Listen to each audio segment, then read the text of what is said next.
प्रभु सुदशरथ अजर बिहारी।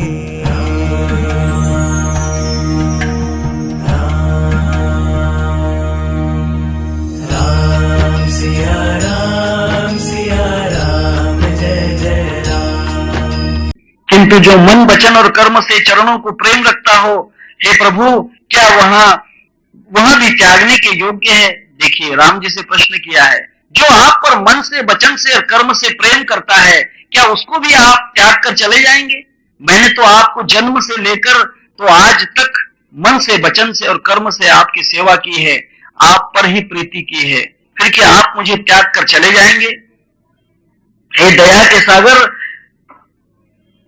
रामचंद्र जी ने भले भाई के कोमल और नम्रता युक्त वचन सुनकर और उनके नहीं के कारण डरे हुए जानकर हृदय से लगाकर समझाया। राम ने उनको पास में लिया, अपने हृदय से लेकर समझाया और कहा कि हे भाई, जाकर अपनी माता से विदा मांग लो। तुम अगर मेरे साथ आना ही चाहते हो, तुम्हारी इच्छा ही है, तो तुम अपनी मां से आज्ञा मांग लो। रघुकुल में श्रेष्ठ श्री राम जी की वाणी सुनकर लक्ष्मण जी आनंदित हो गए, परंतु कहा कि अब तो विकट बात है, अगर मां ने आज्ञा नहीं दी तो राम जी कहेंगे कि नहीं, तुम्हारी मां नहीं कहती, तुम नहीं आ सकते। राम ने हाँ कह दिया है, माता जी कहती है कि मैं पेप्सी दिला दूंगी, लेकिन पिता ने हाँ कहा तो नहीं तो नहीं। पिता ने नहीं कह दिया तो मां कहती मैं नहीं दिलाती। राम जी सेफ हो जाएंगे। और अगर सुमित्रा ने नहीं कह दिया तो तब कहते हैं कि हर्षित होकर माता सुमित्रा के पास जब वे गए, जैसे अंधे को आंखें मिल गई हों। उन्होंने जाकर माता के चरणों में शीश नवाया और राम जी जानकी जी के साथ जा रहे हैं और मैं भी उनके साथ जाना चाहता हूं। तब लक्ष्मण जी के इस कथन को सुनकर सुमित्रा जी बड़े कठोर वचनों को सुनकर मन में थोड़ी सहम गई, टाल भी नहीं सकती थी और आज्ञा भी नहीं दे सकती थी। लक्ष्मण ने देखा कि आज अनर्थ हुआ, यह स्नेहवश काम बिगाड़ देगी, सुमित्रा मेरा काम बिगाड़ देगी, सुमित्रा शायद आज्ञा देती है या नहीं, इसीलिए वे विदा मांगते हुए डर के मारे सकुचाते हैं। हे विधाता, माता साथ जाने को कहेंगी कि नहीं? मां जो है, ख्याल कीजिए, जो माता राम के साथ नहीं जाने देती वह ममता का बंधन है, ख्याल कीजिए। और जो माता राम जी का साथ करवाती है वह सरस्वती माता है, वह सरस्वती है, सिद्ध माता है। सिद्ध माता बच्चों को भक्ति में लगाती है। जो माता सिद्धता को नहीं जानती वो राम से दूर करती है। अरे क्या मंदिर में जाता है, घड़ी घड़ी छोटा है तो अभी, बाद में थोड़ा बड़ा हो जाना, बाल बच्चे हो जाएंगे, शादी हो जाएगी, फिर जाना मंदिर में, अभी क्या पड़ा है। समझ लेना कि माता बिगाड़ रही है, ये बात है। तब कहते हैं कि सुमित्रा जी ने श्री राम जी और सीता जी के रूप सुंदर शील स्वभाव को समझकर और उन पर राजा का प्रेम देखकर अपना सिर धुनकर कैकेयी को बुरा कहा कि कैकेयी ने कैसा घात कर दिया है।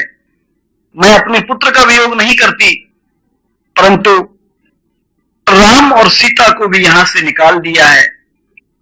और इतनी बात जो है इसका कारण सिर्फ कैकेयी है, परंतु कुछ समय जानकर धैर्य धारण किया और स्वभाव से हित चाहने वाले सुमित्रा जी को वाणी से बोली कि हे पुत्र, जानकी जी तुम्हारी माता है और सब प्रकार से स्नेह करने वाले रामचंद्र तुम्हारे पिता हैं, ऐसा ही तुम जानो। ये सच्ची सिद्ध माता है, ये सुमित्र है। मैंने कहा कुमित्र माता होती तो आज्ञा नहीं देती, कुमित्रा अगर माता होती तो राम को पिता मान ले, सीता को अपनी माता मान ले, ऐसा उपदेश नहीं देती। माता सुमित्रा है ना। मैंने कहा सुमित्र और कुमित्र में कल के दिन जो बात कही, जो सुमित्र है, जो भला चाहता है दूसरे का, मैंने कहा कि जो दूसरे का भला चाहता है वो सुमित्र है और जो दूसरे का भला नहीं चाहता वो कुमित्र है। तब सुमित्रा जो माता है यहां लक्ष्मण का भला जानती है कि लक्ष्मण का भला राम के साथ है, न कि माता के पास रहने में। अगर राम के साथ रहेगा तो लक्ष्मण का भला होगा। इसीलिए माता ने कहा कि हे पुत्र, हे तात, जानकी जी तुम्हारी माता है और सब प्रकार से स्नेह करने वाले रामचंद्र जी तुम्हारे पिता है। तात तुम्हारी मात विदेही, पिता राम सब भांति स्नेही। तुम इस बात को समझो। और माता जी का देखो उपदेश कितना बड़ी बात है। माता जी लक्ष्मण को समझा रही है, अवध जहां जह राम निवासु, जहां राम निवास करेंगे उसे तू अयोध्या समझ। इसको अयोध्या मत समझ, ये अयोध्या नहीं है, ये तो मसान हो गया। जहां राम नहीं है वो तो मसान हो गया ना, वो तो प्रेत हो गया। जो शरीर में राम नहीं है वो तो मसान का घर हो गया, वो तो प्रेत हो गया ना, लाश हो गई। अवध जहां जहां राम निवासु, कहां ये दिवस जहां भानु प्रकाशु। हे लक्ष्मण, जहां सूरज निकल जाए समझ लेना कि वही तेरा दिन है, जहां राम रुक जाए समझ लेना कि वही अयोध्या है। जो पे सिय राम बन जाही, जहां पर राम और सीता वन में जाएंगे अवध तुम्हार काज कछु नाही। जहां पर राम और सीता जा रहे हैं, हे लक्ष्मण जी तुम उनके साथ जाओ, इस अयोध्या में अब तुम्हारा कुछ भी काम नहीं। ये सच्चे सुमित्र की बात है। तब कहते हैं, गुरु पितु मातु बंधु सुर साई। ये जो गुरु है, माता है, पिता है, भाई है, और सही रही सकल प्राण की नाई। तुम इनको माता पिता गुरु प्राणों के समान जानना चाहिए, क्योंकि राम और सीता तुम्हारे गुरु पिता माता भाई देवता और इनकी प्राण से सेवा तू करना चाहिए। फिर रामचंद्र जी के जो प्राणों से प्रिय हैं, हृदय से भी जीवन है, वे सभी के स्वार्थ रहित सखा हैं, क्योंकि राम तो सबके सखा हैं। तुम उनके साथ ही रहना, उनको गुरु माता पिता भाई बंधु सब समझकर उनकी सेवा करना। जगत में जहां तक पूजनीय और परम प्रिय लोग हैं, वे राम जी के नाते से ही पूजनीय परम प्रिय हैं, क्योंकि राम जी के साथ जो चले हैं वे प्रिय हो गए हैं। बंदर देखिए, बंदर हनुमान जी, बंदर की कोई कीमत है? संसार में बंदर को कोई महत्व नहीं, परंतु उसे भी मंदिर में पूजा जाता है, क्योंकि राम जी के साथ रहा। सोचने की बात है, राम जी का दास बना, राम जी का सेवक बना, इसीलिए बंदर भी भारतवर्ष में पूजा जा रहा है। ये कारण है क्योंकि राम जी के साथ रहने से वह पूजा जाता है। राम जी का साथ छोड़ दिया तो अपूज्य हो जाता है। ये बात है, ये जीवन है, ऐसे ही होता है। गुरु का त्याग करने से, गुरु का साथ छोड़ने से, पहले जो लोग पांव पड़ते थे, या महाराज हरि भक्त परायण, या अब वे लोग कहते जाओ जाओ क्या लगाएगा। हाँ महाराज, यही बात है।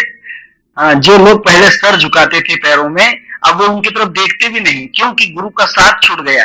राम जी का साथ मत छोड़ना, क्योंकि वही पूज्य होते हैं जो राम जी के साथ रहते हैं।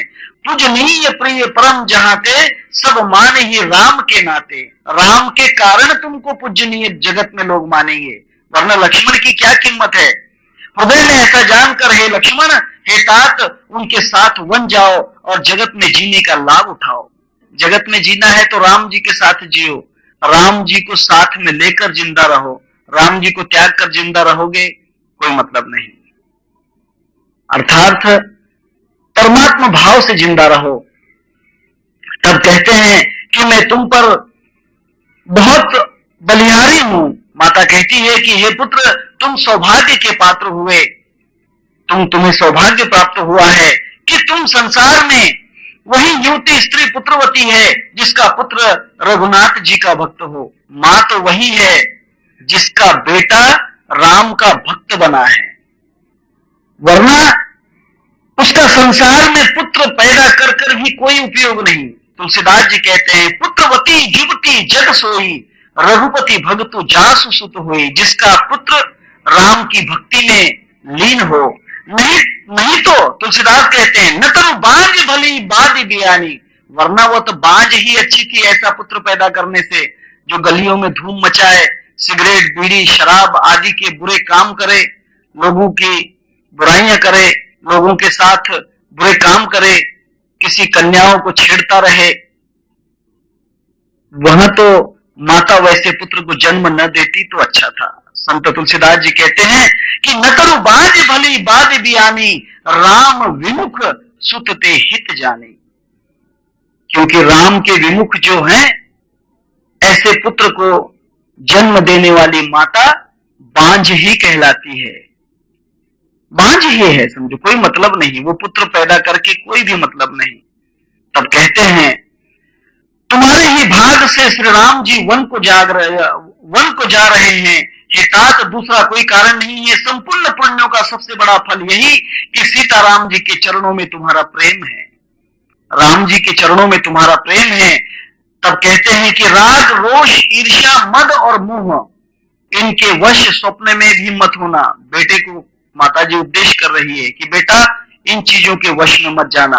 राग, राग का मतलब क्रोध नहीं, राग का मतलब किसी से फालतू प्रेम, हम बने तुम बने एक दूजे के लिए, हाँ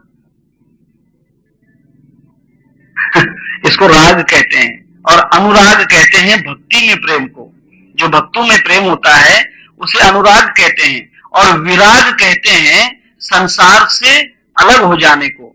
राग, विराग और अनुराग। राग कहते हैं संसार की चीजों में प्रेम करना, विराग कहते हैं संसार से मुख मोड़ लेना, और अनुराग कहते हैं भक्ति में एक रूप हो जाना। ये तीन प्रकार की बातें हैं। तब माता कहती है कि पुत्र राग रोष, रोष का मतलब क्रोध मत करना, कभी जिंदगी में क्रोध मत करना। पुत्र को सिखाना चाहिए कि हे पुत्र क्रोध को त्यागो। ईर्ष्या मत करना, ईर्ष्या का मतलब दूसरे पर देखकर जलना नहीं, वहां ऐसा हो गया मैं भी बनूंगा, ईर्ष्या नहीं करना। मद नहीं करना, मद का मतलब मैं ऐसा हूं, मेरे जैसा कोई नहीं है।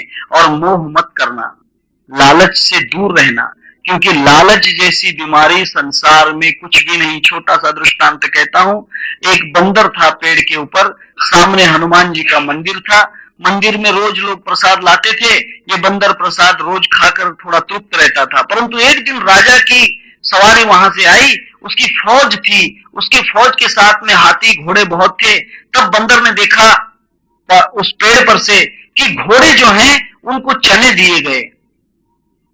चने रात को भिगोते हैं और सुबह घोड़ों को खिलाते हैं, तो चने उनको दिए गए। बंदर ने सोचा कि आज चने खा लेना चाहिए, क्योंकि घोड़ों के सामने चने डाले गए हैं। बंदर छलांग लगाकर वो घोड़े के तबेले में गया, वहां पर चने थे, बहुत सारे चने थे। बंदर ने सोचा कितने चने उठाऊं। पहले उसने दोनों गाल में भर लिए, बंदर के गाल बहुत फूलते हैं उसके गाल, उस गालों में भर लिए। और हाथों के पंजों में जितने चने थे, खाए कुछ भी नहीं, बस बटोरना चालू किए उसको थैला भरना जैसे, दोनों गालों में भर लिए, हाथों में भर लिए, और वहां से उसने छलांग लगाकर पेड़ पर गया। फिर उसने सोचा कि ये यहां पर रखता हूं और फिर और चने लेकर आऊंगा, लोग लालच और लेकर आऊंगा। तब उसने क्या किया कि वहां जो चने थे, हाथों के गालों के, पेड़ के ऊपर एक थोड़ा सा गड्ढे वाली जगह थी, दो टहनियों के बीच में थोड़ी जगह थी, वहां पर वो सब चने रख दिए। और चने रखकर फिर दूसरे चने लाने के लिए गया। जब वो फिर से तबेलों में गया चने लाने के लिए, यहां पर पंछियों ने इधर के चने सब सफा कर दिए। पेड़ पर के जितने चने थे वो पंछी चिड़िया वगैरह जो थी वे सब खा गई। थोड़े से चने बचे, एक 25-30 चने होंगे बचे हुए, और वहां जो चने थे वे घोड़े खा गए। जो लाने के लिए गया था वे सब घोड़े खा गए। अब घोड़े खाने के बाद में इसको वहां तो चने मिले नहीं, इसने सोचा कि चलो जो है वो तो खा लें। वहां देखा तो जो चने थे वे सब पंछी खा गए। उतने में उसने सोचा कि हे भगवान, वहां तो मिले नहीं, यहाँ के चने भी पंछी खा गए, अब तो चने हैं, लालच है, इसमें से एक भी चना बर्बाद नहीं होना चाहिए, सब मेरे ही पेट में जाना चाहिए। लोभ, लालच। उसने बड़े हिसाब से वो चने उठाना शुरू किए। किस्मत उसकी फूटी थी कि एक चना फिर से पेड़ के नीचे गिर गया। उसने कहा कि एक चना भी नहीं जाने दूंगा, बड़ी मेहनत से लाए हैं। फिर पेड़ के नीचे छलांग लगाई तो चना ढूंढने लग गया। सयाना था, पहले वो चने खा तो लेना थे, लोभ के कारण एक चना ढूंढने के लिए गया। चना मिल नहीं रहा था, मिट्टी में कहीं घुल मिल गया, मिट्टी में दिखाई नहीं दे रहा था। बहुत देर तक चना ढूंढा, जब तक कि ऊपर के जितने चने बचे हुए थे वे भी पंछी साफ कर गए। ये चना भी नहीं मिला, ऊपर के चने भी चले गए और घोड़े वाले चने भी गए। लोभ कैसी चीज है? लोभ बहुत बुरी चीज है, ख्याल में कर लेना। लालच इतना खतरनाक है कि उसके कारण मनुष्य फंस जाता है। इसीलिए माता कहती है कि हे पुत्र, तुम याद रखना, राग रोष ईर्षा मद मोह यदि सपने हूँ इनके बस हो, सकल प्रकार विकार बिहाई मन क्रम वचन करे हु सेवकाई। राम के साथ में रहते हो तो राग रोष ईर्षा मद और मोह इनको सपने में भी मत लाना, तथा विकार का त्याग करके मन वचन और कर्म से राम जी की सेवा करना। तब तुम सब प्रकार से आराम और राम जी की सेवा माता पिता के समान करके कोई भी क्लेश को नहीं पाओगे। माता जी कहती है कि लक्ष्मण याद रखना, मेरी बातों को भूलना नहीं। अगर इन बातों को भूल जाओगे तब तुम पछताओगे। माता के चरणों में सिर निभाकर हृदय से डरते हुए फिर विघ्न न आ जाए, लक्ष्मण जी तुरंत इस तरह चल दिए जैसे सौभाग्यवश कोई हिरन अपने फंदे को छुड़ाकर चला जाता है। लक्ष्मण ने कहा कि चलो बातें मान ली माता जी की, बात तो ठीक है, परंतु फिर कुछ माता जी है और कुछ मन में आ गई बात तो फिर, इसीलिए जल्दी वहां से निकले। लक्ष्मण जी वहां गए जहां जानकी नाथ थे और प्रिय का साथ पाकर मन में बड़े ही प्रसन्न हुए और उनके चरणों की वंदना करके नगर के स्त्री पुरुष आपस में कहने लगे कि विधाता ने कैसा दिन लाया है कि राम जी वनवास से जा रहे हैं, सभी दुखी हो रहे हैं। तब राम जी ने देखा है कि अयोध्या नगर के जितने भी लोग हैं वे सब दुखी हो रहे हैं। तब राम जी ने विचार किया, सखई न बोली विकल नर नारू शोक जनित और दारुण दाओ, नाई शीश पदे अटल अनुरागा उठी रघुवीर विदा तब मांगा। उन्होंने कहा नगर के लोग तो मुझे बाहर निकलने नहीं देंगे, परंतु बात यह है, राम जी ने सोचा कि पिता से राजा से जो है पिता से आज्ञा ले लेना चाहिए। तब कहते हैं कि पिता से आशीर्वाद लेने के लिए राम जी उनके पास गए। उनके पास जाकर जैसे ही नीति की बातें उनके पिताजी सुनाने लगे कि हे पुत्र, तुम वन में जा रहे हो पिता की आज्ञा के लिए, परंतु साथ में सुमंत को ले जाइए, उनका जो सारथी था उसको ले जाइए सुमंत को, ताकि वह तुम्हें रथ में बिठाकर नगर के बाहर ले जाएगा। और बड़े ही प्रेम के साथ दशरथ जी उनको गले लगा रहे हैं। कैकेयी ने सोचा कि कहीं बात न बिगड़ जाए, पिता के प्रेम में राम अगर आ गया और कहेगा कि पिताजी तुम बहुत बीमार हो, आज नहीं जाता मैं, आज मुझे वनवास नहीं जाना, तो फिर बात खत्म हो जाएगी। इसलिए जल्दी से निकलो। जल्दी से निकालने के लिए सीता ने क्या किया, कैकेयी ने क्या किया, कैकेयी ने वहां पर कमंडल आदि जो चीजें थी, कहते हैं कि सीय सकुच बस उतरम दे सो सुन तम की उठी कैकेयी, मुनि पट भूषण भाजन आनी आगे धरी बोली मृदुनी। कैकेयी ने क्या किया, जल्दी से उठी और साधुओं के जो वेश थे, वस्त्र आभूषण माला और हाथ में कमंडलू राम जी के सामने कहा कि राम जी समय क्यों गमाते हो, देखिए ना दिन बढ़ता जा रहा है, जल्दी लो वेश धारण करो। देखो विचार करने की बात है, कैकेयी जल्दी उनको निकालना चाहती है। हे रघुवीर, राजा को तुम प्राणों के समान प्रिय हो और तुम्हें राजा शील और स्नेह से नहीं छोड़ेंगे, इस कारण तुम्हारा जो पुण्य है कहीं नष्ट न हो जाए, इसलिए तुम जल्दी से चलो आगे। राम को आगे निकालने के चक्कर में है कैकेयी। ऐसा विचार करके जो तुम्हें अच्छा हो वही लगो, फिर मीठी बात भी करती है कि ठीक है तुम्हारी इच्छा है, तुम वन में जाना चाहो तो जाओ, नहीं तो तुम्हारी इच्छा है, मैं तो कुछ नहीं कहती हूँ। राम जी तो ज्यादा ही चाहते थे। तब माता की सीख सुनकर रामचंद्र ने बड़ा सुख पाया और कहा कि हे माते, आपने जो मुझे कहा है ठीक है, परंतु इस बात सुनकर राजा जो थे दशरथ वे मूर्छित हो गए। तब कहते हैं उनको देखकर उन्होंने गुरु जी के दर्शन किए, राम जी ने इष्ट जी के दर्शन लिए। हाँ, गुरु सन कही वर्षासन दीने, गुरु के चरण वंदन किए और आदर दान विनय बस कीन्हे, और कहा कि जितने भी नगर के लोग हैं उनको दान पुण्य करो। फिर दास दासियों को बुलाकर गुरु जी को सौंप कर हाथ जोड़कर बोले कि हे स्वामी, आज से आप ही इनके माता पिता हैं, इसको पूर्ण संभालना आपका ही कर्तव्य है। जब रामचंद्र जी ने बार बार हाथ जोड़कर सबसे कोमल वाणी से कहा, तब वहां पर महाराज थोड़े से विचित्र हो गए, और जब राम जी ने उनको समझाने की कोशिश की, तब दशरथ ने एक बात की। दशरथ ने कहा कि तुम राम जी के साथ जाओ। किसको कहते हैं? सुमंत जी को, कि हे सुमंत, राम, सीता और लक्ष्मण के साथ तुम जाओ। 4 दिन वन में रहेंगे, थोड़ा दुख सहेंगे, अगर इनको अच्छा नहीं लगे तो लेकर आना रथ में, राम जी को फिर से लेकर आना। अगर राम जी नहीं आते हैं, वचन मानने के लिए वन में ही रहना चाहते हैं, तो मेरी जो स्नुषा है, अर्थात मेरी जो बहू है, सीता है, इसको लेकर आना, क्योंकि ये तो बड़ी कोमल है। 4 दिन वन में रहेगी तो दुख सहकर कहेगी कि मुझे घर जाना है। और लक्ष्मण तो फिर लक्ष्मण ही है, लक्ष्मण को कह देना कि सीता जा रही है, तुम कम से कम सीता के रक्षा के लिए तो वह अयोध्या आ जाओ। तब इतना कहकर समझाना और 4-5 दिन के बाद उन्हें लौटा कर लेना। फिर कहते हैं, फिर सीता को समझाया कि हे सीता, तुम चाहे तो ससुराल में रह सकती हो, तुम चाहो तो अपने पीहर में रह सकती हो, परंतु उनकी बात को, दशरथ जी की बात को पूर्णतः से राम जी ने सुनकर भी वन में जाने का त्याग नहीं किया। तब राजा मूर्छित हो गए,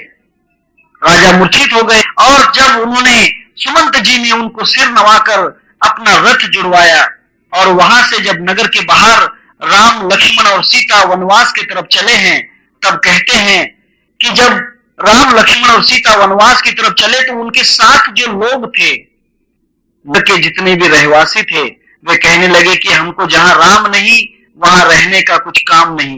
वे भी चले उनके पीछे। राम कहता है तो आफत हो गई, ये तो बहुत बड़ी परेशानी हो गई, आफत वाली बात हो गई है इसमें, अब क्या करें।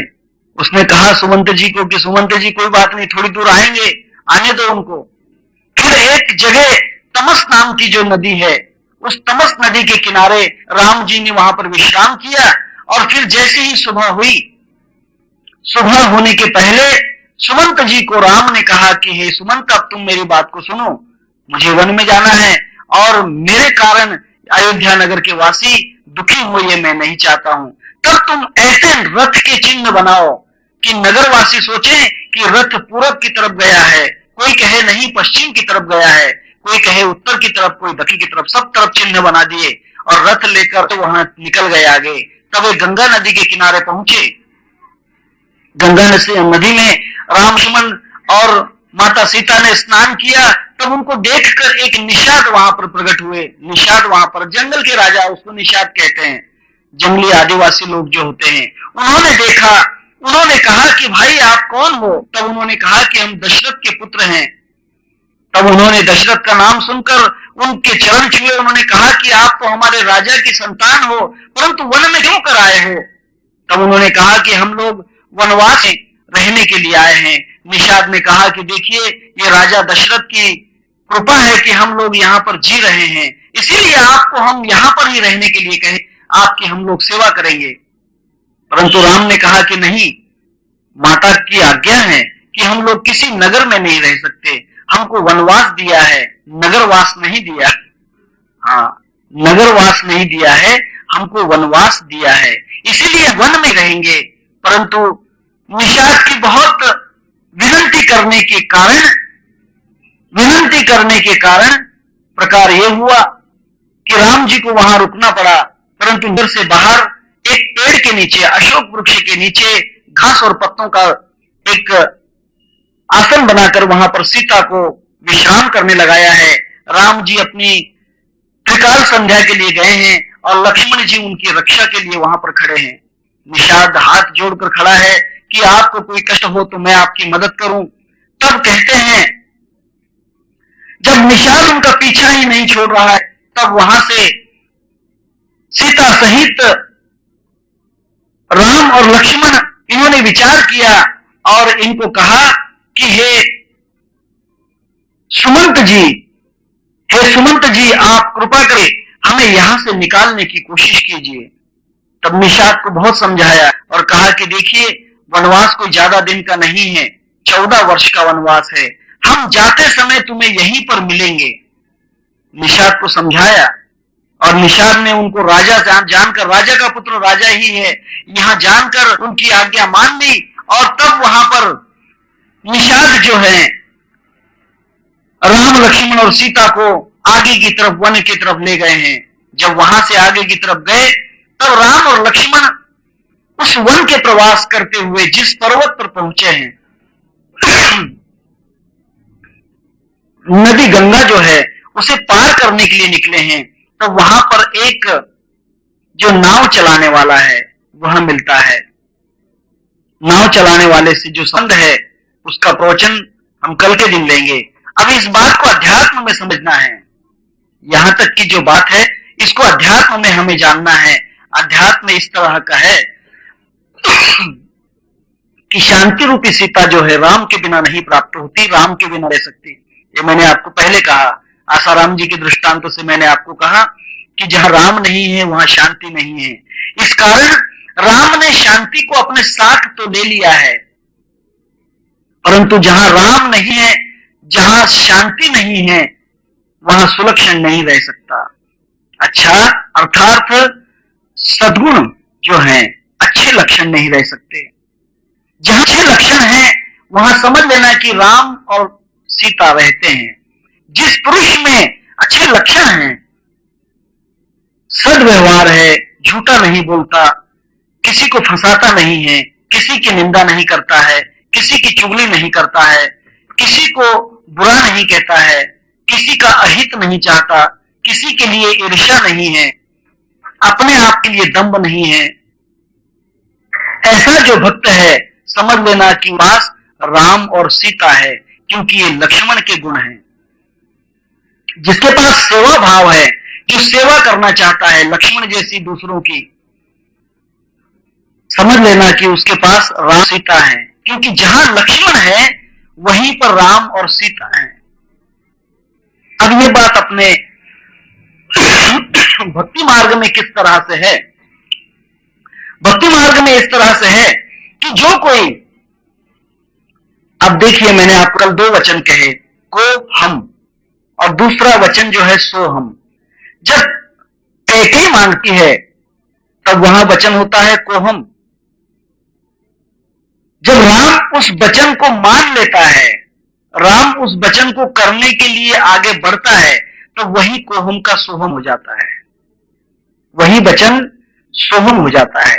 जहां राम ने उस वचन को मान लिया वहां सोहम बन जाता है, और जहां पर सोहम वचन है वहां शांति की धारा होती है, शांति संग रहती है। जहां सोहम वचन है वहां पर सुलक्षण है, वहां लक्ष्मण है। परंतु बात यह है, जहां सोहम वचन की शुरुआत होती है वहां पर दशरथ मूर्छित हो जाता है। यही योग की रीति है। जो सोहम वचन में प्रवेश करता है उसका देह भाव नष्ट हो जाता है, देह की भूल पड़ जाती है। देह जो होता है वह भूल जाता है, देह जो उसका विचार उसमें नहीं रहता। स्वामी कहते हैं कि देह बुद्धि का निश्चय जया ढलेना, ब्रह्म ज्ञान तया कल्पांत लेना। जहां सोहम वचन की शुरुआत हो गई, आपके पास सोहम मंत्र होगा परंतु शुरुआत नहीं हुई, आपके घर में बत्ती है लेकिन जली नहीं, उसकी शुरुआत नहीं हुई, ये बात है। शुरुआत अगर हो गई तो देह का विचार नष्ट होना लग जाता है, देह का विचार नष्ट हो जाता है। जैसे ही आत्मा, लक्षण और शांति वन की तरफ पहुंच जाते हैं,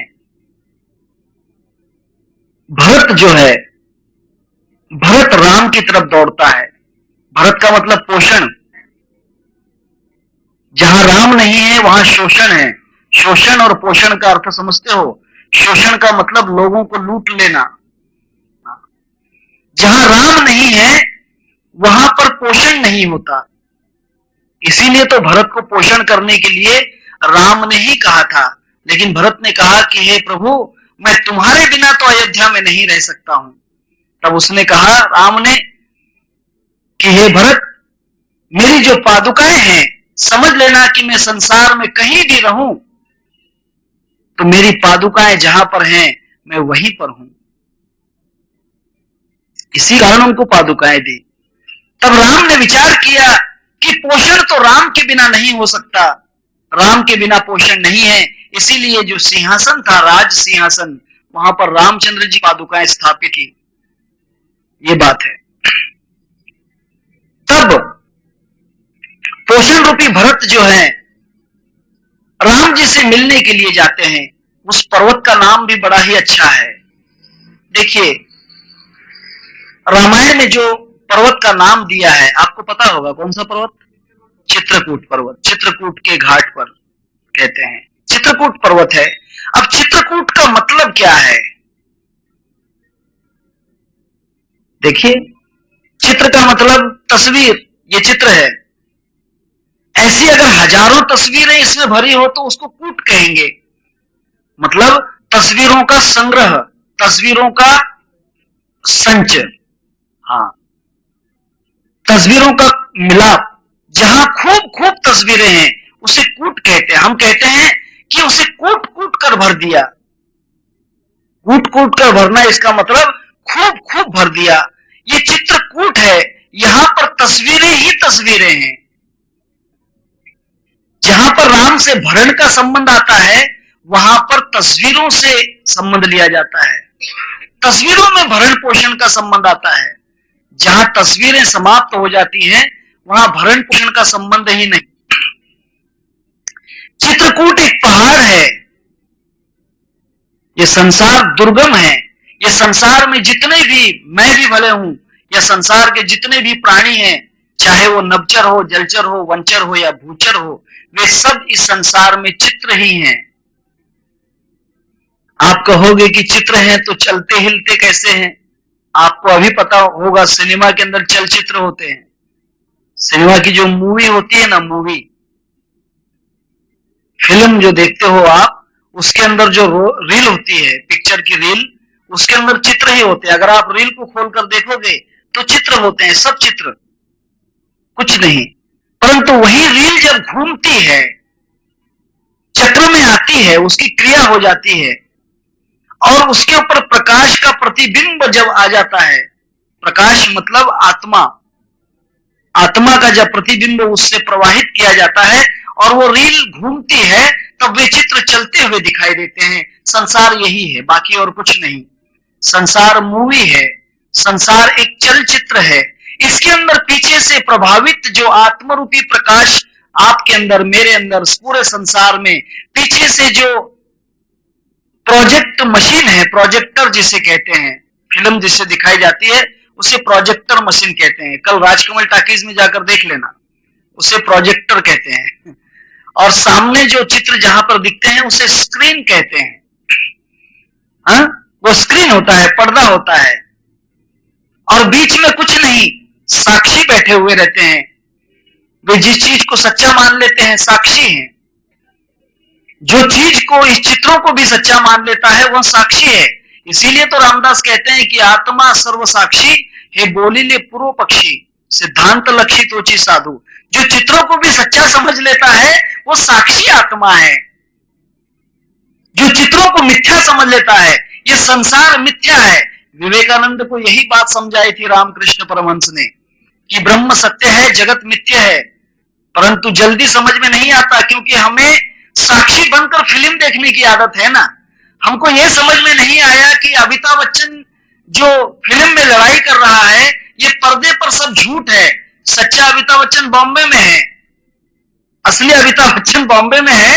ये जो चित्र दिख रहे हैं चलते फिरते, ये काल्पनिक चित्र हैं, एक मूवी है, एक रोल है, एक कैसेट है।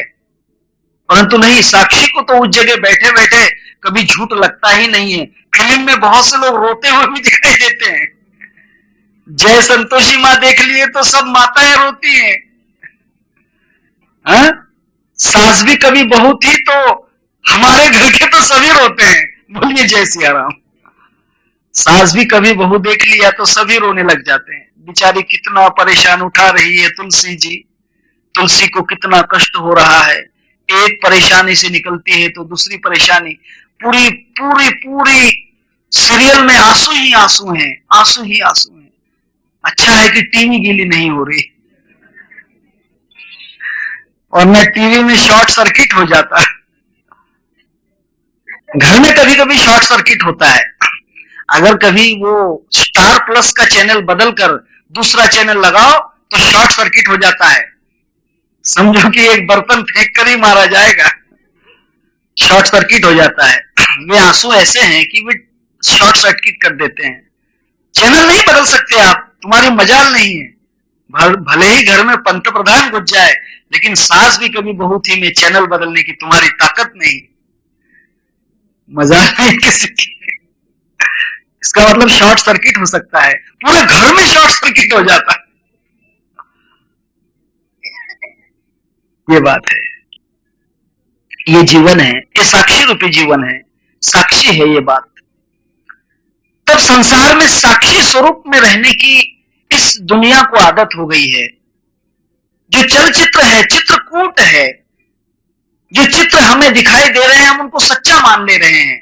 रामकृष्ण ने कहा कि विवेकानंद, ब्रह्म सत्य है और जगत मिथ्या है। जगत का जो चित्र है ये सब मिथ्या है, इसको तू समझ, परंतु फिल्म में बैठकर नहीं समझ में आएगा। हाँ, जैसे पर्दा हट जाता है,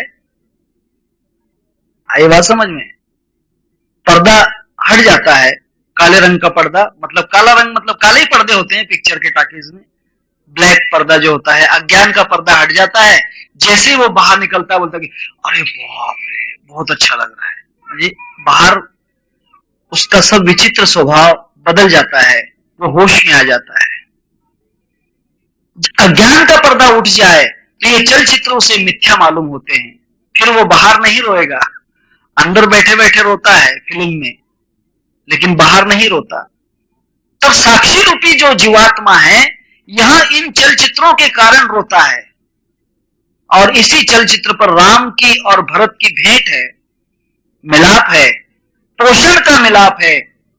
जीवन पोषण को कहते हैं। ये जीवन क्या, जीवन का मतलब क्या समझते हो?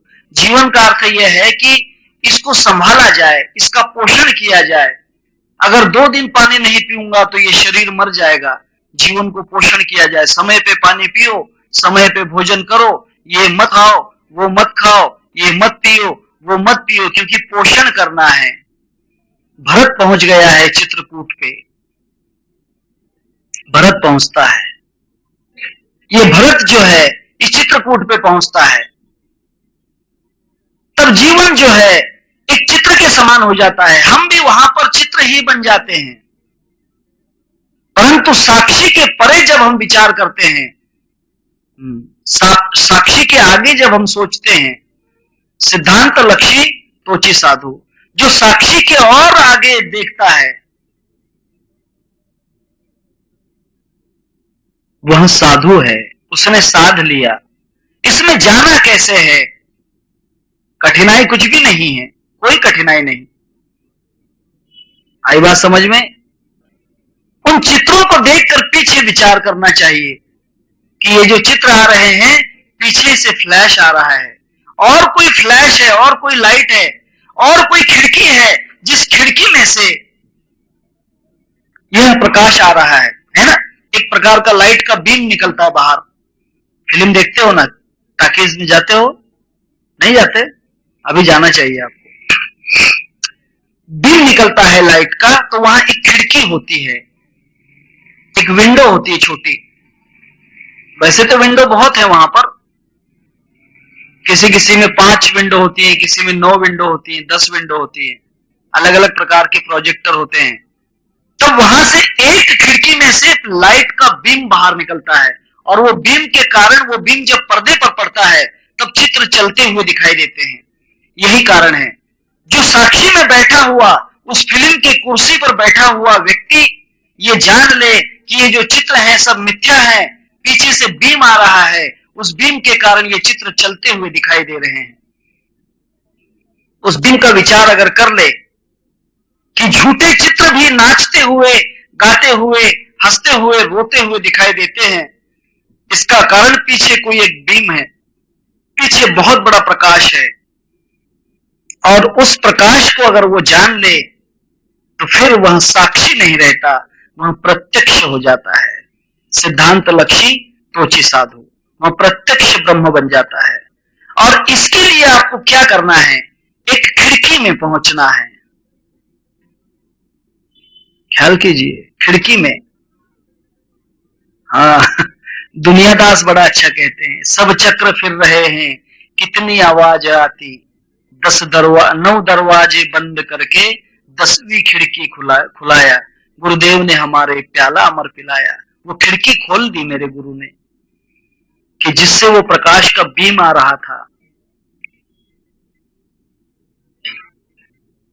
प्रकाश का जिससे बीम आ रहा था, जिसमें झूठा चक्र घूम रहा था, तब ये चक्र भी झूठा हो जाता है, जन्म मरण का चक्र भी मिथ्या हो जाता है।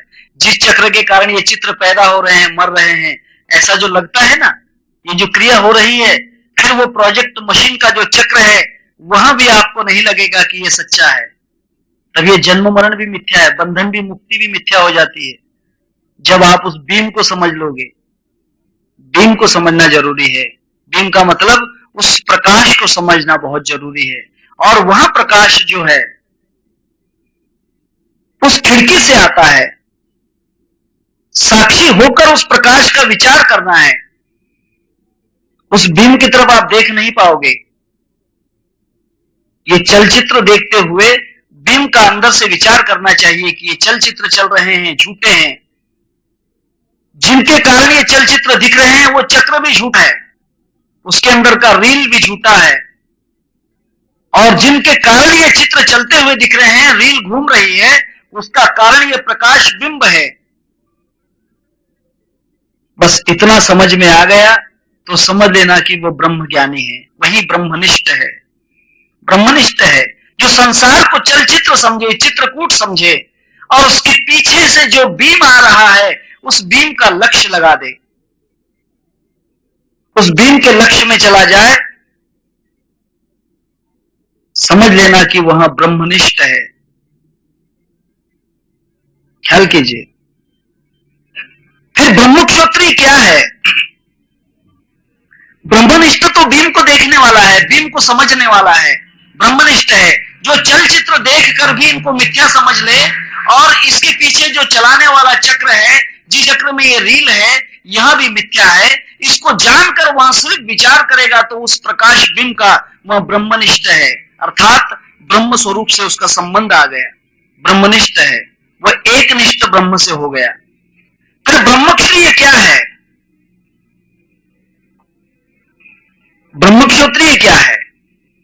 ब्रह्मक्षत्रिय का मतलब क्या है कि ब्रह्म को समझकर इस संसार में रहने वाला, उसे ब्रह्मक्षत्रिय कहते हैं।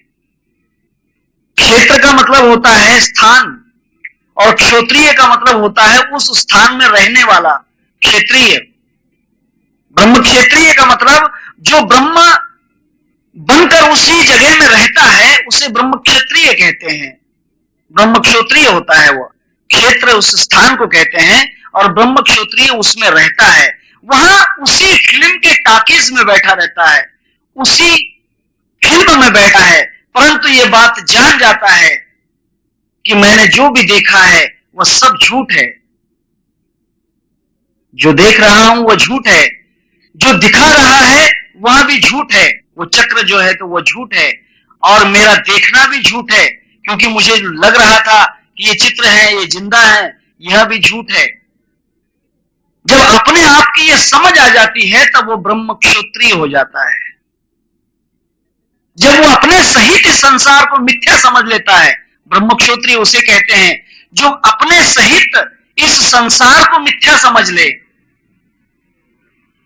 ये मेरा जो शरीर है, इस शरीर के साथ ये जितना भी संसार है ये सब मिथ्या है।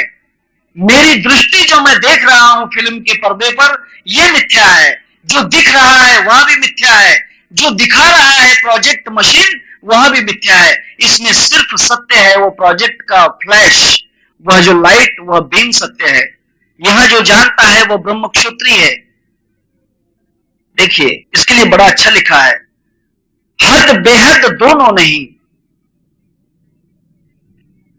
हद बेहद दोनों नहीं, पिंड ब्रह्मांड भी ना है, ये पिंड भी नहीं है, मेरा देह भी मिथ्या है, और जो मैं दुनिया के अंदर देख रहा हूं जितने भी चित्रकूट वो भी मिथ्या है। अर्थात मेरा देखना भी मिथ्या है, जो दिख रहा है वह भी मिथ्या है। हद बेहद दोनों नहीं, जो दिख रहा है वह बिल्कुल नहीं, जो दिखा रहा है वह तो बिल्कुल ही नहीं। हद बेहद दोनों नहीं, पिंड ब्रह्मांड भी ना है, मेरा देखना भी झूठा है और मुझे जो दिखा रहा है वह भी झूठा है। आदि अंत मध्य नहीं, मम आत्म के माय, मेरे पहले ये चित्र नहीं था, अब भी ये चित्र नहीं है, मेरे बाद भी ये चित्र नहीं रहेगा। आदि अंत मध्य नहीं, मम आत्म के माय, पहले ये चित्र नहीं था, अब ये चित्र नहीं है, और इसके बाद भी यह चित्र नहीं रहेगा। ये जानेगा सो ब्रह्मक्षोत्रीय साधु है, ब्रह्मक्षोत्रीय अवस्था है। इसका मतलब क्या होता है कि पहले तो यह देह नहीं था, यह संसार भी नहीं था, पृथ्वी आकाश चंदा सूरज जब नहीं थे, ना कोई अधर रहाया, उत्पत्ति स्थिति निरंजन नहीं तब कौन करतार कहाया, भाई जब नहीं थी त्रिगुण नहीं थी माया, चहु जुग 10 अवतार नहीं तब हंस वंश कहाया, भाई जब नहीं थी त्रिगुण और नहीं थी माया। कुछ भी नहीं था, पहले कुछ भी नहीं था। हाँ, कहते हैं कि 33 कोटि देवताओं नहीं तब ना ओंकार सुनाया, ओम भी नहीं था, 33 कोटि देवी देवता भी नहीं थे, 33 कोटि देवदानव नहीं तब ना ओंकार सुनाया, योगी यति जब शिष्य भी नहीं थे तब कौन सा पंथ चलाया। कोई पंथ नहीं था, कुछ भी नहीं था। जब अक्षर नहीं तब ज्ञान कहाँ, ये बारखड़ी नहीं थी, क ख ग घ नहीं था, एबीसीडी नहीं थी, अलिफ बे पे ते टे से नहीं था, 1 2 3 4 5 नहीं था, एन मुन नाल वकट भी नहीं था। ये अलग अलग भाषा के शब्द हैं। हाँ? ये कुछ भी नहीं थे। जब अक्षर नहीं तब ज्ञान कहाँ, ये कौन कैसे पढ़ाया, चारों वेद और पांचों पद भी नहीं थे, कैसे अमर रहाया। कुछ भी नहीं था, कुछ भी नहीं था, आदि अंत नहीं, मम आत्म के माय। आदि भी कुछ नहीं, ये मेरा देह भी नहीं था पहले, संसार भी नहीं था पहले, अब भी नहीं है, अब भी ये मिथ्या है। जो इसको सत्य समझ लेगा ना, देह को फंस गया। जिसने इस देह को सत्य मान लिया वो फंस गया। जिसने इस देह को मिथ्या समझकर जो चलता है वो ब्रह्मज्ञानी है। ब्रह्मज्ञानी उसे कहते हैं जो अपने सहित संसार को मिथ्या समझ ले, उसको ब्रह्मनिष्ठ कहते हैं। ब्रह्मनिष्ठ अवस्था है, सिर्फ उस प्रकाश को सत्य समझे। ब्रह्म सत्य जगत मिथ्य, जगत में सब चित्रकूट है। ये पेड़ पौधे चंद्र सूर्य ये सब चल चित्र हैं, ये चलने वाले चित्र हैं। कबीरदास ने बड़ा अच्छा कहा है, ये तो सब जाने वाले हैं, मनवा जाओगे हम जाने। हाँ, धरती जहिए आकाश जहिए, जहिए पवन और पानी, मनवा जाओगे हम जाने। चंदा जहिए सूरज जहिए, जहिए जहिए पंच तत्व खाने, मनवा जाओगे हम जाने। ब्रह्मा जहिए विष्णु जहिए, जहिए शिव संकादिक ज्ञानी, गुरु भी जहिए शिष्य भी जहिए, जहिए ज्ञानी अज्ञानी, तुम भी जहिए हम भी जहिए। हाँ, कहे कबीर कौन निशानी। अरे कौन रहने वाला है, सब जाने वाले, सब चला चली का खेला। ये संसार जो है चलचित्र है, मूवी है। जो इसको समझ लेता है वह ब्रह्म ज्ञानी है। तब कहते हैं आदि अंत मध्य नहीं, मम आत्म के माय। इसमें आदि भी पहले भी कुछ नहीं था, अब भी कुछ नहीं है। अब जो इस शरीर को सच्चा समझ लोगे तो पहले भी सच्चा था ये मानना पड़ेगा, और अब अगर सच्चा मानते हो तो फिर बाद में भी इसको सच्चा मानना पड़ेगा। परंतु जो अब सच्चा नहीं तो कभी भी सच्चा नहीं। तीनों काल में वह झूठा है। तीन काल का थाग न लागे, कितनी करो उपाधि। गरीबदास का अच्छा भजन, गरीबदास का है ना हमारे, हाँ गरीबदास का भजन है। तीन काल का थाग न लागे, अर्थात भूतकाल भविष्य काल वर्तमान काल। हाँ, तीन काल का थाग न लागे, कितनी करो उपाधि। साधो मैं हूं अमर अनादि, मैं तो अमर हूं, इस देह से इस जगत से मेरा कोई संबंध नहीं, आदि अंत मध्य नहीं, मम आत्म के माय। क्योंकि तीन काल मुझ में नहीं, मैं कालातीत हूं, काल मेरा संबंध नहीं है। यह अवस्था चित्रकूट पर्वत पर आती है। अगर आप इस संसार को चित्रकूट पर्वत समझोगे तब समझ लेना कि आपका जो प्रवास है, आपका जो रास्ता है वो सीधा चलेगा। सबसे बड़ा विकट प्रसंग यहीं पर है, बहुत कठिन प्रसंग है। इस संसार को झूठा समझना हाँ बहुत मुश्किल है। लोग तो मुर्गी को भी झूठा नहीं समझते, ये बात है। इतना क्या बताऊं आपको, आपको बुरा लग जाएगा। जिसको हम उकिरड़ा बोलते हैं, है ना, उकिरड़ा बोलते हैं ना, जहां पर गंदगी फेंकी जाती है लोग उस पर झगड़ा करते हैं। माझा उकिरडा है, हाँ हे उकिरडं माझं आहे, इथे आम्ही शेण टाकतो। उस पर झगड़े हो जाते हैं बहुत से लोगों के ऐसे झगड़े हैं। जो चीज फेंकने के लायक है, जिसमें कोई संबंध नहीं, उस चीज को भी लोग मेरा मेरा कह देते हैं, ये बात है। कुरान मस्जिद में एक कथा है, किस्सा है। दो भाई थे, हाबिल और काबिल। कुरान मस्जिद में हाबिल और काबिल नाम के दो भाई थे। दोनों भाइयों में झगड़ा हुआ। मैं ज्यादा किस्सा नहीं कहूंगा, थोड़ी सी बात है। झगड़ा इस बात से हुआ, पहले कहते हैं सब गपोड़े हैं, मैं इन बात को सच्चा नहीं मानता, सब गपोड़े हैं। कुरान मस्जिद में बहुत से गपोड़े हैं, बाइबल में बहुत से गपोड़े हैं, गप्पे हाँक दी हैं, चल दिया है। अंधे लोगों ने कहे, अंधा कहता क्या हुआ, बहरा कहता ब्याह हुआ। अंधा कहता क्या हुआ, क्योंकि उसको दिखाई देता नहीं, बहरे को सुनाई नहीं आता, वो कहता है कि शादी हो गई। इसको दिख नहीं रहा कि शादी हो गई, और बहरे को सुनाई नहीं आ रहा कि क्या हो रहा। अंधा कहता क्या हुआ, बहरा कहता ब्याह हुआ। तब दुनिया में ऐसा है, दुनिया झुकती झुकाने वाला चाहिए। हाबिल और काबिल का किस्सा है। आदम अलैहिस्सलाम और आदम जो हव्वा थी, उसके दोनों बेटे थे। कहते हैं कि सुबह लड़के होते थे और रात में लड़कियां होती थी। अरे बच्चे तो 9 महीने 9 दिन के बाद पैदा होते हैं। ये आदम और हव्वा कैसे थे कि सुबह बच्चा पैदा नहीं हुआ तो फिर गर्भवती हो गई, सुबह लड़का पैदा किया तो शाम को लड़की पैदा हो गई, अरे वाह। और फिर लड़की पैदा हुई कि दूसरे दिन लड़के और लड़की की शादी होती थी, एक ही माँ बाप के बेटे। इसीलिए मुसलमान धर्म में भाई बहन की शादी होती है, इस्लाम के अंदर। वहां वही किस्सा था, हाबिल और काबिल दोनों जुड़वा थे। दोनों भाइयों का शाम में जो लड़की पैदा हुई थी उसके लिए झगड़ा हुआ। एक लड़की पैदा हुई, उसके लिए बड़ा भाई कहता है कि मैं लूंगा, हाबिल कहता मैं लूंगा, काबिल कहता कि मैं लूंगा। दोनों में झगड़ा हुआ, हाबिल ने काबिल को मार दिया।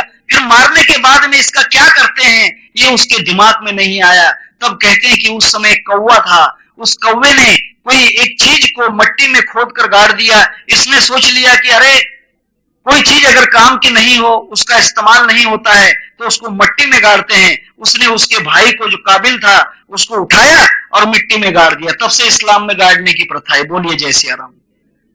प्रेत को गाड़ने की प्रथा, हाबिल काबिल का झगड़ा।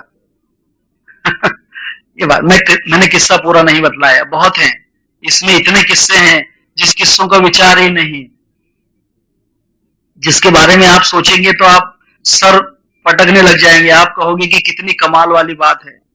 कहते हैं कि स्वर्ग से एक रोटी आई, मना किया था दाना गंदुम, गंदुम खाया कौन था। 14 तबक जन्नत दो जग आनंद फानन सैर किया, अर्श के ऊपर मीम का पर्दा, मुंह को छुपाया कौन थिया। यानी कौन था वो। तब आदम और हवा को जब गेहूं का दाना खाया तो जमीन पर फेंक दिया, तब इनको भूख लगने लग गई। तब उनके लिए कहते हैं कि खुदा ने एक रोटी भेजी। देखिए कमाल की बात है, कितने लोगों को बेवकूफ बनाने वाली बातें हैं। उस रोटी का चमत्कार देखो कि वो रोटी बैलगाड़ी के चाक जैसा घूम रही है, आगे आगे चल रही है, रोटी आगे आगे भाग रही है। और आदम और हवा आज स्वर्ग से जो उतरे हैं वे उस रोटी के पीछे दौड़ रहे हैं। रोटी आगे आगे जा रही है और ये पीछे पीछे दौड़ रहे हैं। जब थक जाते हैं तो रोटी रुक जाती है। थके हुए जहां रुकते हैं वहां पर बच्चे पैदा कर देते हैं, जहां बच्चे पैदा हुए वहां पर गांव बन जाते हैं। ये येड़े फजलत कहती है, ये पागल दिमाग वाले लोग कहते हैं, येड़ी फजलत बोलते हैं उनको। येड़ी माँ के चांद बेटे कंदिल लेके टिम्ब टिम्ब करने बैठे। हाँ सही बात कह दूं, येड़ी माँ के चांद बेटे कंदिल लेके हगने बैठे। अरे वहां देखने की क्या जरूरत है, कंदिल लगाकर, वो कोई देखने की चीज है बेवकूफ। नहीं, कंदिल लेकर देखेगा कि निकल रहा कि नहीं, निकल रहा कि नहीं। आजा मेरे भैया, चल रहे मेरे बाप, ओ मेरे भाई चल रहे मेरे बाप, तेरे को अल्लाह का वास्ता रे मेरे बाप, चल रहे बाप जल्दी। ओ येड़ी फजल, आगे दौड़ रही थी। बहुत किस्से हैं मेरे पास, बाइबल के भी हैं, इसके भी हैं, बहुत किस्से हैं। दौड़ रही थी, जहां रुकती थी ये रुक जाते थे, बच्चे पैदा करते थे, गांव होता था, फिर आगे दौड़ते गए, आगे दौड़ते गए। फिर वे कहते हैं कि उस समय, उनका खुदा कहता है कि उस समय उन आदम और हव्वा को बहुत भूख सताने लगी, तब से इंसान रोटी के पीछे भाग रहा है, अब भी रोटी के पीछे भाग रहा है, मतलब भोजन के लिए भाग रहा है। अरे वाह, तू भी खुदा है, हा? ऐसी रोटी बनाई कि जो किसके हाथ में नहीं आई, दौड़ते गए लोग, दौड़ते गए, वो रोटी खराब नहीं हुई, वो रोटी सड़ी नहीं, कितने वर्षों तक वो रोटी दौड़ती रही, आदम हव्वा उसके पीछे पीछे भागते रहे। वारे वाह तेरी कथा, वारे वाह तेरा ज्ञान। सत्यार्थ प्रकाश पढ़िए, दयानंद सरस्वती जी का बहुत अच्छा ग्रंथ है, जिसके अंदर आपको विचार समझ में आएगा सत्यार्थ प्रकाश में कि कितना बेवकूफ बनाया है दुनिया को इन लोगों ने। सच्चा ज्ञान वहां पर नहीं दिया है, सच्चा ज्ञान प्राप्त करना सीखो। सत्यार्थ प्रकाश, जो सत्य का प्रकाश दे वहां ज्ञान है। जो लोगों को भटका देता है, बहकावा करता है, वहां तो अज्ञान है, सरासर अज्ञान है। ये बात है, सरासर अज्ञान है। इसीलिए थोड़ा विचार के करना चाहिए, और विचार करके ही ज्ञान का प्रकाश अपने अंदर ढूंढना चाहिए। साक्षी में बैठकर प्रत्यक्ष का विचार कीजिए, इसी को ध्यान कहते हैं। साक्षी से जाना कैसे है, गुरु से सीखिए। गुरु बिन मार्ग मळशी नथी, गुजराती में कहावत है, गुरु बिन मार्ग मळशी नथी, अर्थात गुरु बिन मार्ग मिलेगा नहीं। साक्षी में बैठकर, साक्षी किसे कहते हैं मालूम है, जो सबको देख रहा है, ध्यान में प्रकाश दिख रहा है, लाइट दिख रही है, चित्र दिख रहे हैं, गुरु दिख रहा है, ब्रह्मा विष्णु महेश सब दिखाई देते हैं, आवाज सुनाई आते हैं, सुगंध आती है, और उसको जो समझने वाला है, देख रहा है, जान रहा है, वो साक्षी है। परंतु वह साक्षी रहते हुए जहां से ये चल रहा है, लाइट प्रकाश आ रही है, उसके अंदर अगर प्रवेश कर जाए तब मुक्त है, झाले समाधान। क्योंकि वहां पर समाधान होता है। संदेह माझा गेला, आत्मा राम हृदय प्रगटला। और ऐसी प्रगट अवस्था आपके अंदर अगर आ जाए तो साक्षी भाव विलीन हो जाता है, साक्षी भाव उसमें हो जाता। साक्षी जीव को कहते हैं और प्रत्यक्ष ब्रह्म को कहते हैं। इसी को जीव और शिव का मिलन कहते हैं, इसी को आत्मा और परमात्मा का मिलन कहते हैं, इसी को ज्योत में ज्योत मिलाना कहते हैं। श्री रामचंद्र भगवान की जय। हरे राम राम राम हरे हरे, हरे कृष्ण कृष्ण कृष्ण हरे हरे, हरे राम राम राम हरे हरे, हरे कृष्ण कृष्ण कृष्ण हरे हरे। श्री रामचंद्र भगवान की जय। समय बहुत कम था, इसके लिए मैंने आपको बहुत कम बतलाया। समय के हिसाब से चलना पड़ता है, वरना ये बात साक्षी से प्रत्यक्ष में जाना कैसे है, इसका भी एक रास्ता है। वेद माही भेद है तो जानत बिरला कोय, जिनको साचा सतगुरु मिलिया उनको ही मालूम होए। बहुत कबीरदास जी बहुत अच्छा कहते हैं कि वेद माही भेद है सो जानत बिरला कोय, कोई कोई जानता है, जिनको साचा सतगुरु मिलिया उनको ही मालूम होए। और ये बात जानना बहुत जरूरी है। साक्षी से प्रत्यक्ष में विलीन कैसे होना है, आत्मा को परमात्मा में विलीन कैसे करना, जीव को शिव में एक रूप कैसे बनाना। कहे मचंदर सुन ले गोरख, तीनों ऊपर जाना, आपको चीना और ज्योत में ज्योत मिलाना। वही नर सच्चा वे सच्चा, वही गुरु का बच्चा। गुरु का वही पुत्र है जो ज्योत में ज्योत मिलाना जानता है। तुकाराम महाराज भी यही कहते हैं, संत तुकाराम, ओळखा रे वस्तू सांडा रे कल्पना, नका अडराना जाऊ जणी, जणी जाल कोठे बुडवाल हित, विचारी मनात आपुलिया। आपुलिया जीवे शिवासी पहावे, अर्थात वो प्रतिबिंब, वो बीम को देखना है, वो लाइट को देखना है। आपुलिया जीवे शिवासी पहावे, आत्मसुख घ्यावे वेळोवेळा। इतना ही नहीं करना है, आत्मसुख ही नहीं लेना है, घ्यावे आत्मसुख स्वरूपी मिळावे, भूती लीन भावे तुका म्हणे। सिर्फ देखते ही नहीं रहना, आत्मसुख लेकर ही तो फिर जिंदगी खत्म हो जाएगी। सिर्फ लाइट देखते देखते खत्म हो जाएगा, फिर तो तू पिक्चर ही देख रहा है। हा? अगर लाइट में ही गुम हो गया तो बाबा पिक्चर ही देख रहा है, आगे कहां बढ़ा। इसलिए आत्मसुख घ्यावे वेळोवेळा, घ्यावे आत्मसुख स्वरूपी मिळावे, अर्थात उस बीम में मिल जाना है। भूति लीन भावे तुका म्हणे। ये जो बात है ये गुरु से सीखना चाहिए। ठीक है, चलो।